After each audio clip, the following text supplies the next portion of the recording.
spicy.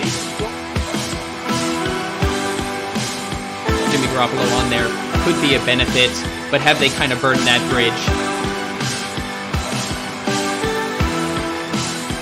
We'll say this. Gardner Minshew is the best backup in the NFL. I love Gardner.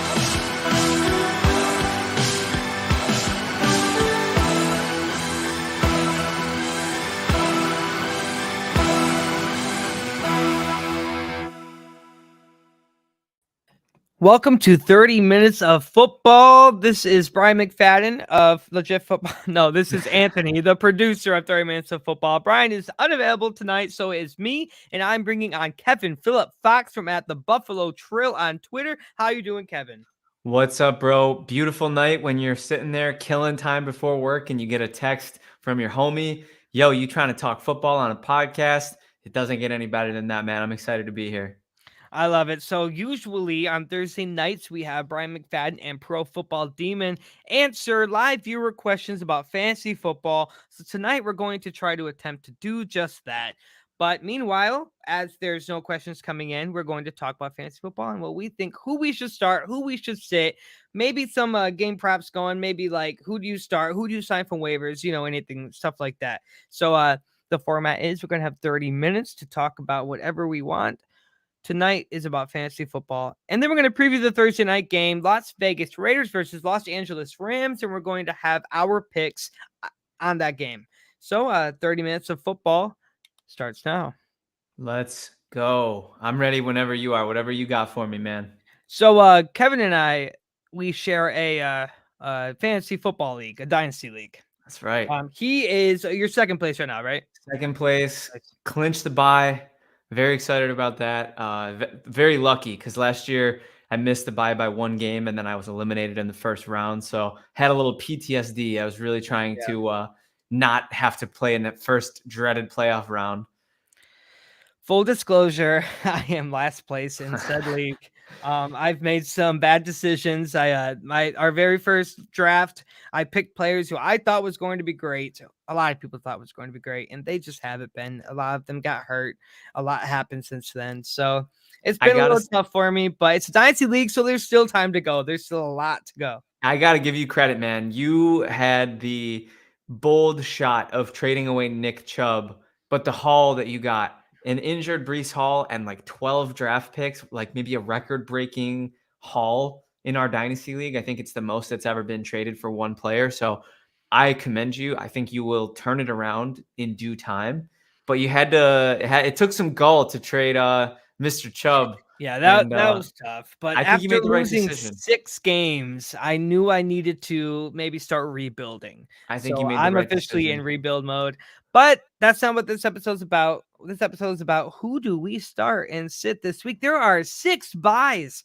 There are a lot of fantasy teams struggling because a lot of their players are on a bye week. And when your player's on a bye week, you're not getting any points from them. So you're bringing backups in. You're bringing guys who get maybe 3 or 4 points a game, and you're going to lose. And we're getting right into playoffs, so it's really crucial.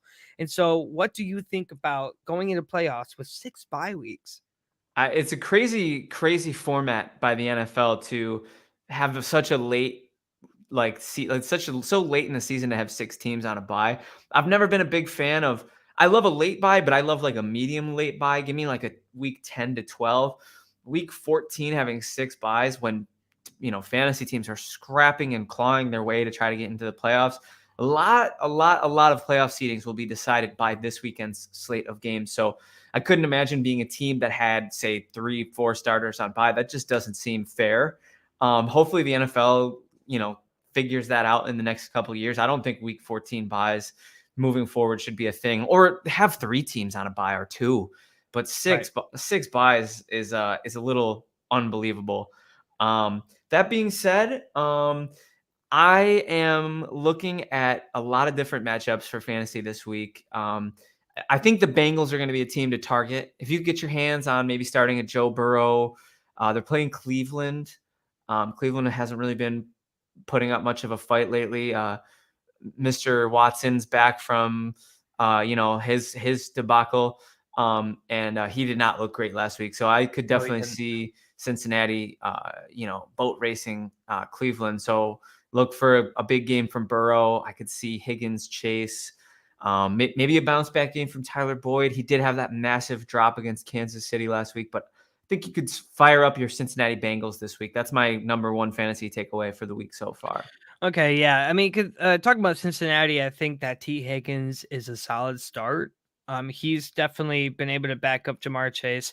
Last year, they were one of the first, I think it was like one of 5 wide receiver duos to both have 1,000 yards in one season.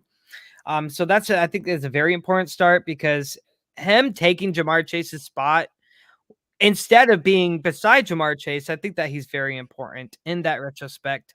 But the teams on bye this week are the Bears, Colts, Commanders, Falcons, Packers, and Saints. And I'll be honest with you, a lot of these teams, there's a lot of players here that you're not even going to want to start anyway. So, I mean, the Bears, maybe you have Justin Fields because he really gets those rush yards, which really helps with getting that those fantasy points up. The Colts, maybe you could argue Jonathan Taylor. He's not playing. He hasn't really been effective this year. The Commanders, maybe McLaurin. He got like 15 points last week, so he's pretty effective. The Falcons, you have Patterson. Mariota actually is not starting anymore. Desmond Ridder has been named the starter for the Falcons effective today. The Packers are usually a good team, but they've been kind of off this year. Christian Watson is definitely a starter, but he's on a bye. And then the Saints, maybe Kamara would be a good starter, but he's on a bye. So a lot of the bye teams, you don't have to really worry about it because a lot of these players that you think are on these teams who are going to produce, you don't need them to produce. So the bye for them isn't really too crucial. But I think that there's a lot to talk about with the week 14 because it's very important to a lot of teams going into postseason. That's right. I will say we do have our first question if you want to throw that up. Oh, yeah, let's go. So I will say, dude, this is fascinating because I've been in this dilemma all season. I've been in tight end purgatory in one of my leagues. I drafted Njoku, and then I cut him before his breakout, which I really had a lot of regrets about until he got hurt and missed 6 games. And now I'm looking at I've been streaming tight ends, and that it's a deep league. It's a 14-man double flex league, so real nitty gritty players there. But Foster Moreau or Dulcich, I think that's pretty easy. I think you got to go with Mr. D, Greg D. He had a big game last game, 6 for 85. Also, Foster Moreau that's Mr. 30 yards. He's not very likely to get more than 30 to 40 yards in a game. And I mean, I heard rumblings of Waller maybe coming back this week or in the coming week. So I think Moreau is all but discardable, unfortunately. I mean, he's had some games where if you have the dart throw, yep, Austin's bringing up some great points. Cortland Sutton's probably not going to play this week, which makes Greg D even a better play.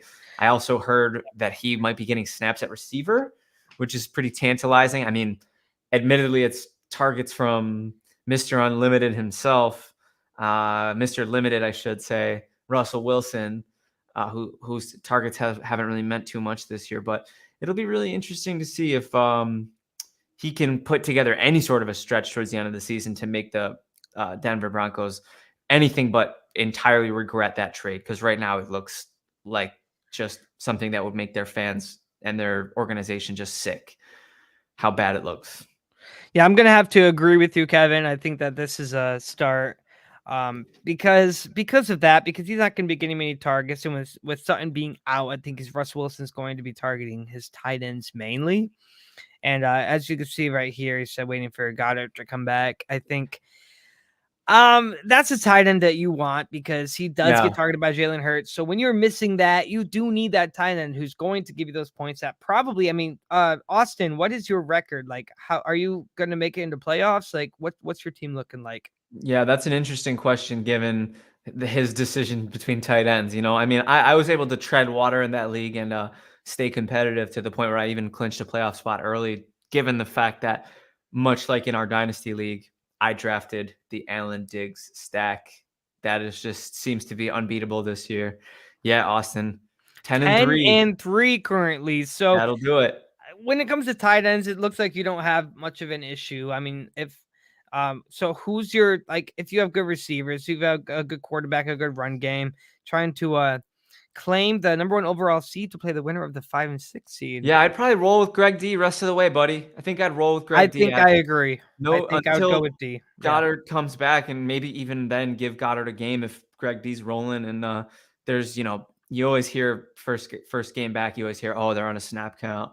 Oh, you got to be careful about, too many targets, this, that, and the third. So definitely roll with Greg D until Goddard comes back. Assess the situation at that point. I mean, there's not a lot of truly elite tight ends right now. I mean, maybe 4 or 5. You got Kelsey, Kittle, maybe Andrews, Schultz. Travis Kelsey. I mean, if you have Travis Kelsey, you're gonna win your league. It's just that's a that's positional advantage at tight end is something because crazy. now you have a 2 receiver league. You now have a 3 receiver league. Yeah, You right. know? It's Like, very you put league him on breaking. flex. It's very scary. game breaking. It changes everything. He's been a league winner last couple of years. We'll see if he can put it together. I actually think if we're kind of on a freestyle schedule, I'm wondering, Anthony, if you have any league winners that you see coming from the woodworks, guys that haven't really been producing a ton this year, but are maybe on a stretch right now, or that you could maybe see being the catalyst to take an average or a good team over the top to being a great team. That's very much something that I'm curious about for you. Do you have any league winners this year? So Amon-Ra St. Brown. There you go. And that's just because he's beginning to be targeted mainly. Like he's like the number 1 receiver. DJ Chark was the main receiver last week, where Amon-Ra St. Brown did break a record on receptions per yards per touchdowns for Detroit. So Wow. both of these receivers were very efficient, but Amon-Ra St. Brown is going to be more consistent. So when it comes to a fantasy football league, Amon-Ra St. Brown is going to win you that league if you have him on your wide receiver 1. Jared Goff is definitely doing a lot better. He's really gaining his bearings, and I think that he's a really important player to have. Another one would be Christian Watson, who's really coming up. Even if Aaron Rodgers does leave Green Bay, which has been being talked about, he's still going to be targeted because he will be wide receiver 1. And he's going to continue to be that way in Green Bay. So I would stick with Watson. He definitely knows how to make those crucial catches in crucial situations. Another one would probably be Najee Harris, who has been a very efficient running back. He gets those carries and he gets those snaps, and he knows how to break through the defenses. He's had, I think, if I remember correctly, I could be wrong. I think it was like 18 expected yards, and he's had 238. So he breaks defenders and he gets yards when he's not supposed to. So Najee Harris would be a good one. So we have Austin saying, my running back situation is sketchy. Jamal Williams, ETN, and Dameon Pierce. Jamal Williams scores touchdowns, so he's going to get you all the points no matter time. what. That's all he does. He wakes up, he scores touchdowns. Yeah, he does. He scores touchdowns. He's leading in touchdowns right now, and if Detroit can get even close to the end zone, Jamal Williams will make it into the end zone. ETN has been really good. Yeah. With James Robinson being traded to the Jets, I think ETN's going to get a majority of those carries. And Dameon Pierce, I would probably sit and just use for Williams or ETN's bye weeks. I definitely have faith in ETN to turn it around. He did have the injury a couple games ago, kind of crushed fantasy lineups if you started him. I got a solid 3 points from him. That was pretty tough, but he came back last week. He got a lot of the work. He wasn't as sharp as we've seen him, but I think he'll pick it up. I'm pretty confident that Travis Etienne, especially if Trevor Lawrence, I've heard a lot about this Trevor Lawrence injury. He's still expected to play, but he's been sort of a little bit iffy, like not practicing as far as I know, but he's supposed to come back and play this week. So if it's all systems go in Jacksonville, it should be all systems go for Travis Etienne. He has a league winning schedule. So I wouldn't worry too much about him, Austin. And Dameon Pierce, the rookie sensation, the dynasty darling, Dameon Pierce. I definitely think rest of the season, I could see him putting together some good stuff. Maybe not this week because they played Dallas. Right. I mean, you might still have to start him. I can't imagine you're having the depth to let Pierce ride the pine this week. But so this week's not the best matchup, but I think rest of season, Pierce will be okay. Solid RB2. And Austin also said he was a big Chiefs fan. Austin, in case you can't tell from my handle and my hat, I'm a huge Bills fan, and so you kind of hurt my feelings a little bit by saying that because I thought we were getting along. But we can still be friends. It's okay. I can overlook your Chiefs fandom. Just try not to ruin my dreams again this year, 3 years in a row, please. Just let us have this one, man. Let Josh get his ring. Patrick will get plenty. I need Josh to get one, at least in the next couple of years, just so Bills fans can get the monkey off their back. They can stop looking over their shoulder, waiting for something bad to happen. The news of Von Miller, pretty killer. But it is what it is. I mean, I'm pretty confident in the regime, the culture to bounce back. I don't think it's going to be as detrimental as a lot of people are thinking for Buffalo. I'm hearing, oh, there goes the chip, there goes the bowl. I don't think so. I'm very confident. We lost Trey White last year, still fought our way back. So I'm pretty confident that we can do that again this year. But maybe matchups against Buffalo in fantasy are a little bit more interesting. I will say their defense hasn't been as ironclad this season as we're used to it being. Which brings us to Bills Jets this week, Anthony, for fantasy. Anybody you're sitting for sure? Anybody you're firing up? For Bills, so the Jets have a very, very good defense. They do. They're top 5 for sure. They know how to stop teams. They can't really operate on offense very much. Mike White's definitely proving himself with Zach Wilson being out. Breece Hall isn't in anymore, Right. and that's really taken a very big, I want to say, stabbing to the Jets offense. And so without Breece Hall, I don't think they really have much offense going. Mike White, it's arguably good, but he beat a bad Chicago Bears defense. And so I think that what we really have to look for the most here in this game is which defense is going to stop which offense. And the Bills are operating better on offense. I mean, even Stephon Diggs, you probably don't want to bet his over. You probably don't want to start him because he probably will be shut down by that secondary. But Josh Allen will have the ability to spread out the ball to Isaiah McKenzie or Gabe Davis. So That's maybe true. start one of those backup guys. I will say, personally, I know that's what people are saying. I know Sauce Gardner's shut down. Personally, I'm not afraid at all of Diggs. I would start him regardless. Just given the fact that he's Diggs. He hasn't been shut down at all this season. I just don't see it happening. We're actually into halftime now, so we hit Sweet. our 15-minute mark. Oh, real quick, we'll make this really fast. So, Kevin, if you want to plug your Buffalo Trill. Just, my name is Kevin Phillip Fox. I do NFL coverage, mostly average memes and just hot takes on Buffalo Trill. If you want to, at the Buffalo Trill on Twitter, if you want to check it out. Definitely looking to expand. Anthony has been, and the whole team at Legit Football have been super helpful and supportive of me just getting my feet off the ground, just doing these podcasts and, having some fun chatting football. So I'm looking to do this as much as I can. So yeah, follow me at the Buffalo Trill. And thank you, Anthony. Hey, I'm happy to have you involved. So here at Legit Football, we try the best to get you daily news to your email every single day, so you know what's going on. It's a 5-minute read. Subscribe to our daily NFL newsletter on legitfootball.com. It's free. Follow Twitter at _legitfootball and on TikTok at Legit Football. We're getting a lot very involved in TikTok because we're trying to be doing lives with Pro Football Demon himself, who's usually here on Thursdays. But if we hit 1,000 followers on TikTok, we'll be able to go live. So we're trying to get up to 1,000 followers. Yeah, legitfootball.com. It gives you a very good football news, everything that you need to know going into each week.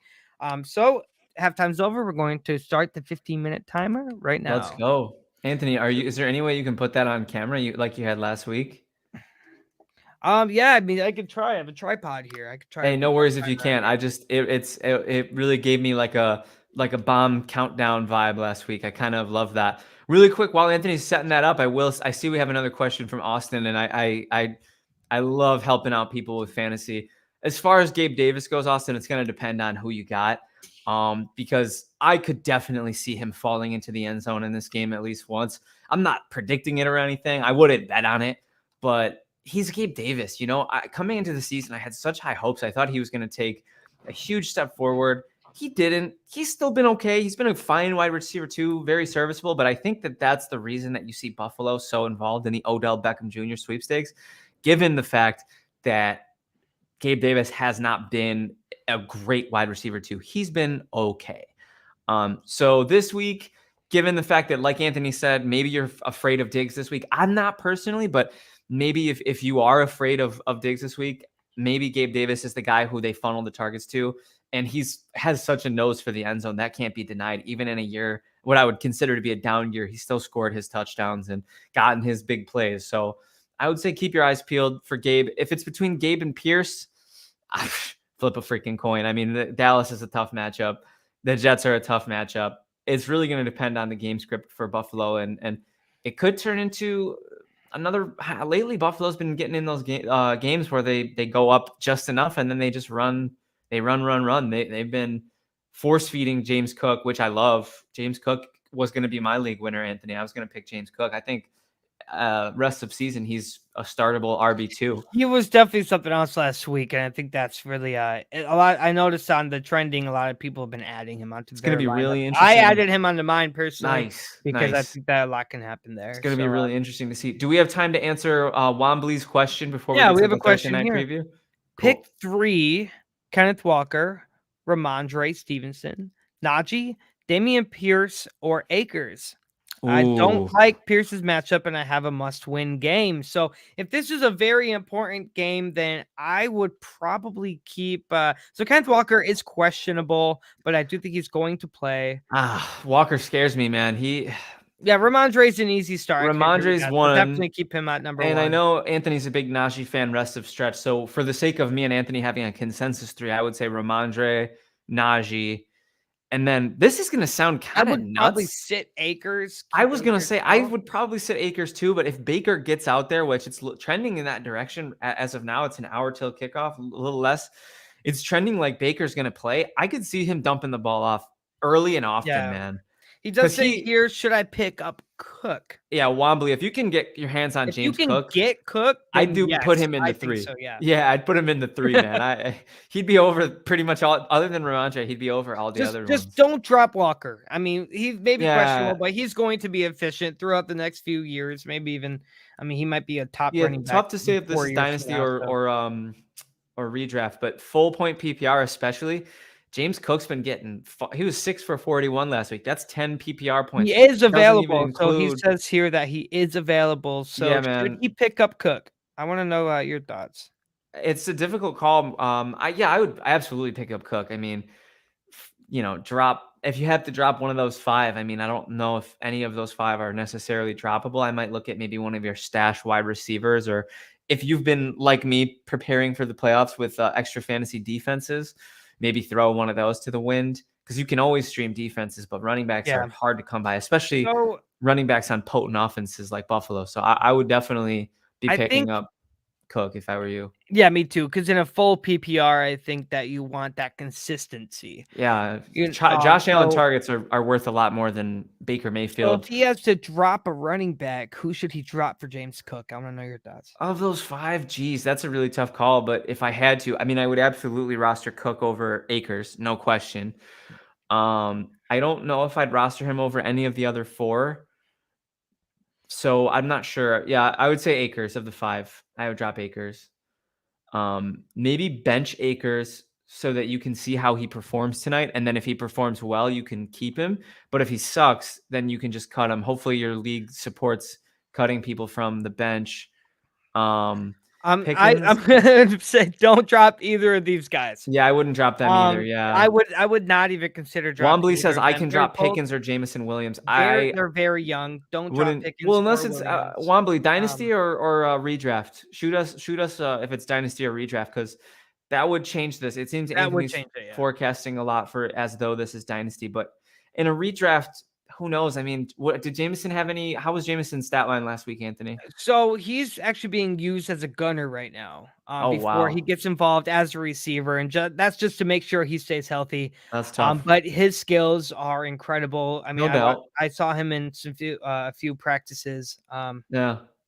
And so once they get him involved in the receiving game, it's always. So it sounds like Wombley's saying that it's a redraft. I'm gonna assume based on saying it's a regular league. Redraft and Dynasty Wombley, the difference is that in redraft, you draft the team at the beginning of the year. That's your team for that season. And then you redraft the team next year. Dynasty leagues, rosters carry over from the end of season. You keep the players that you originally The only players you draft in the draft the following year are rookies. And in some leagues, my league included, free agents.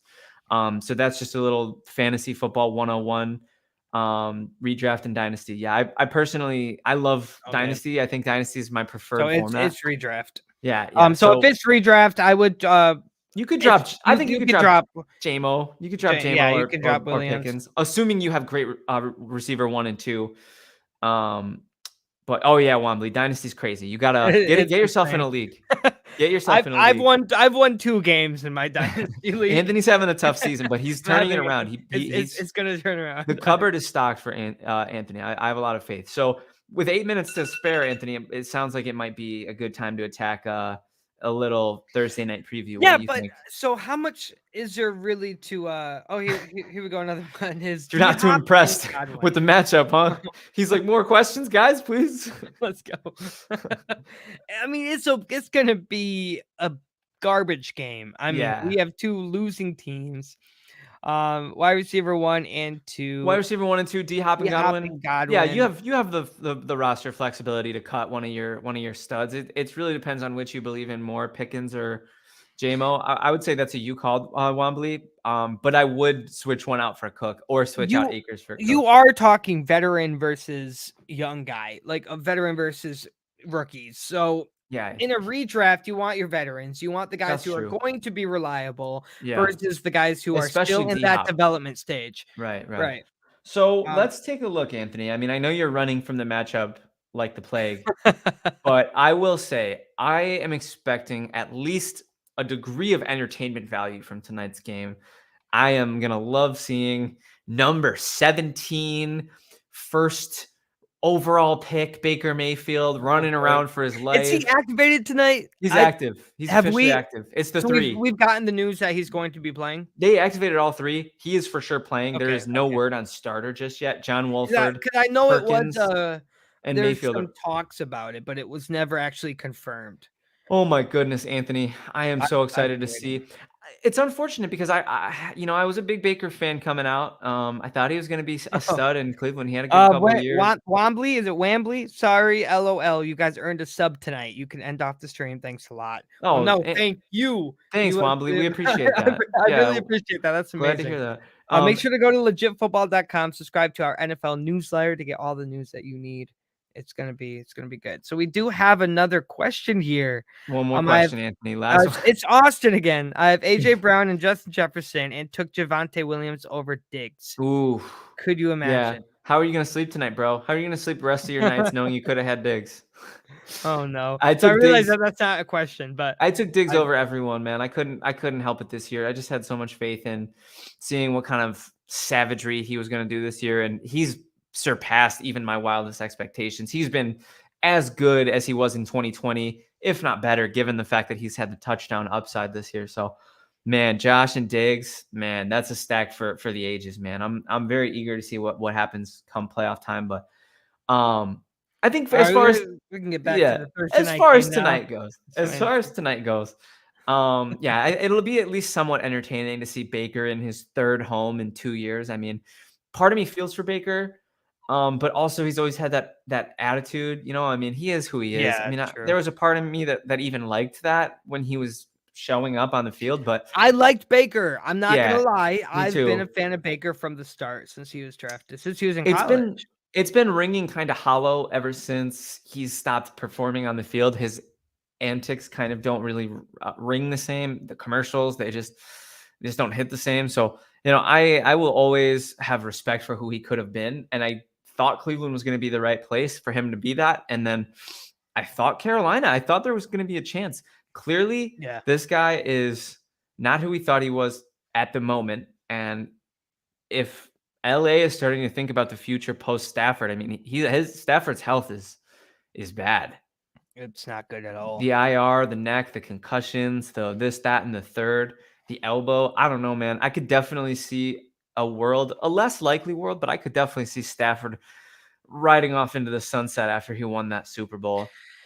He got his ring. He got what he came to the league. I think he's a Hall of Famer. I think you could say that. Yeah. Definitely. But I think that there is a post Stafford era that Ellie needs to start thinking about. Maybe it's not next year. Right. Maybe he will play next year. Maybe get another ring. Yeah. but he's definitely in his last days. It'll be interesting to see, but so the Rams are going to be an interesting question mark. Maybe who knows if Stafford leaves, maybe they sell the farm. Maybe Cooper Cup goes, maybe Aaron Donald goes. But right now, I mean, what are the chances do you think that Aaron Donald's going to retire after this season? Because he already talked about it last year and then he came back. As crazy as this might sound, I would say 40-60 that he retires. I think it's more likely he stays.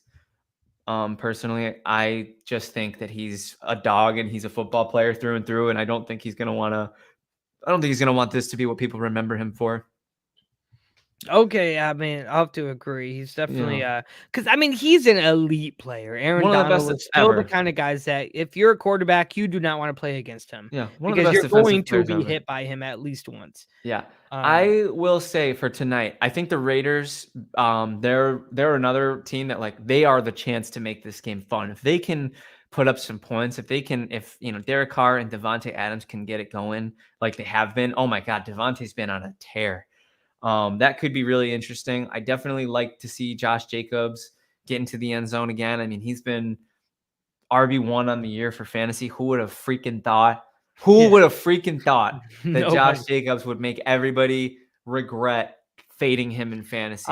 Yesterday on the 11 Yards podcast that we do, presented by Legit Football, we did talk about the fact that Josh Jacobs 2 weeks in a row led the league in single game stats, He's a and he nut. leads the league in total stats all season. He's having So a crazy season, and it's he's awesome to see. he's like the I, Derrick Henry of last year. I hope he gets a fat contract, bro. I hope he gets he's earned it. He's played If he his doesn't go to butt another off. team, if another team doesn't like try to Right. trade for him, because Right. the Raiders already were like, this could be Josh Jacobs last year. Yeah, they We declined might his not 5th-year extend him. option. They Yeah. declined it, and so he might play for another team. Now that's an offseason conversation. We'll Right. get to that after February, but that's still something to think about because Josh Jacobs, we know now after this year, can produce. We'll see him what he's capable of against this Rams defense tonight. What do you think he can do tonight? I'm going to go out on a limb here and say that, first of all, I think Josh Jacobs has a big game. Maybe not as big of a game as he's been having, because if the Raiders are boat racing, maybe they'll pull him out. I think I'm going to go out on a limb here and say that somehow, some way, the Rams get to 17 points. I'm going to say 31-17 Vegas.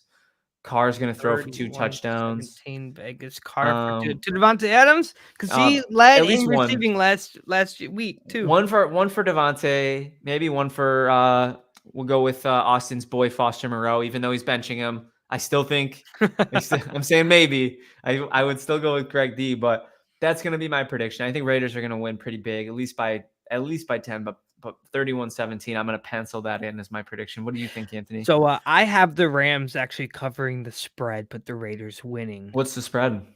Now I believe it's 7.5 right now. You think it's gonna be a close game? I think it's gonna stay close just because the Rams seem to do well on defense. Baker still, Mayfield. And the Raiders just haven't been good this year. Baker Mayfield. And I saying. said, I like Baker Mayfield. If he is starting tonight, if Wolford does not start, I think we might see at least 2 touchdowns. Van Jefferson is not bad. He's not someone to sleep on. Cooper Kupp's not there, so he's going to probably be his main target. The run game isn't the best, but yeah, I got the Raiders winning, but the Rams covering. Jimmy at NFL Stats also has the Raiders winning, by the way. Okay, Austin, I can't agree with you more that the AFC playoffs are going to be sick. I picked Buffalo very admittedly biasly to win the Super Bowl preseason, and I'm still sticking with that pick. Baker redemption game. We'll see, man. We'll freaking see. It is Baker Mayfield. But I'm excited, man. Anthony, thanks for having me, man. Tonight was as fun as always. Man. So just some last thoughts. We're in the locker room. The game's over now, but how is Baker Mayfield going to operate in the Sean McVay offense? Because we've seen what Sean McVay can do with quarterbacks. So what can he do with Baker? First game, not much. I'm going to go out on a limb and say I think Baker's going to come out and be pretty average. But rest of season, I wouldn't be surprised if Baker comes out and maybe puts a little something together, maybe puts some good tape together so that he gets maybe one more crack at a starting job. But more likely, I'm going to predict that it's going to be a backup job that he ends up winning next year. That's just my thoughts. What about you? So I like I said, I like Baker. I like his playing style. I don't think he fit in Carolina. I don't think he fit with his OC. Their game plan did not fit with Baker. But Sean McVay's cut throw offense, Baker Mayfield fits in that. It's going to be like he was back in college. He's going to be swinging that ball out. He's going It'll to be be interesting to see. making plays where Carolina, he didn't have the opportunity to do that. So I Yeah, think Sean it'll, McVay's going to it'll be. give him that opportunity. I'm definitely excited to check it out because Baker, he's a personality. He's got that draft pedigree, so he'll always be an interesting player to follow. But it'll be interesting to see how it shakes out. I'm very So, excited. Austin says, as a Chiefs fan, I can't help root against the Raiders. Fun fact, Austin, Kevin and I are both based in Los Angeles, but neither of us are Rams fans. But so I get it, division rival, root against Can't the help it. Raiders. I don't see the Raiders losing this one, but don't we'll either. see. Maybe the Rams can kind of show that they're still a professional football team and that they won the Super Bowl last year for a reason. It's going to So be very, we'll have to see. very interesting to see. Well, Kevin, enjoy the Thursday night football game. Thank you, brother. Austin, You as well. everyone who joined us today. Austin and Wombly, the homies. I'm so glad you guys Appreciate you came guys. on, asked some questions. I'm glad we could answer your questions, help you out with your fantasy stuff. Follow the Buffalo Trill. I follow back. We can chat football anytime. It'll be and follow at _legit football and sign up for our newsletter. This has been 30 minutes of football. Good Thank stuff. you for joining.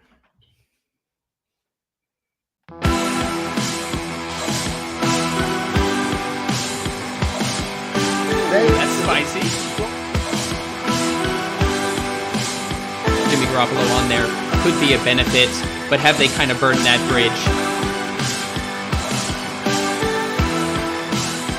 We'll say this: Gardner Minshew is the best backup in the NFL. I love Gardner.